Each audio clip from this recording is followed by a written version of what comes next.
नवरात्रोत्सवाच्या चौथ्या दिवशी आज करवीर निवासिनी श्री अंबाबाई देवीची पंचमुखी गायत्री रूपात बांधण्यात आली पूजा। जिल्हा परिषदेतील सर्जिकल साहित्य खरेदी गैरव्यवहार प्रकरणी पोलिसांना चौकशीसाठी आणखी 4 आठवड्यांचा कालावधी। मुंबई उच्च न्यायालयात 21 ऑक्टोबरला होणार पुढील सुनावणी। कसबा बावड्यातील पुतळा परिसर शुद्धीकरणाचा सकल हिंदू समाजाचा इशारा ठरला फुसका बार। बावडावासियांनी प्रति आव्हान दिल्यानं इशारा देणारे पुतळा परिसराकडे फिरकलेच नाहीत।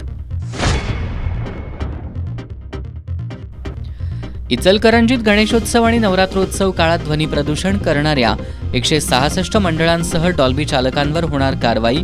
पोलीस उपअधीक्षक समीर सिंह साळवे यांची माहिती। आणि शारदीय नवरात्रोत्सवानिमित्त शहरासह उपनगरात ठिकठिकाणी पार पडला कुंकुमार्चन सोहळा।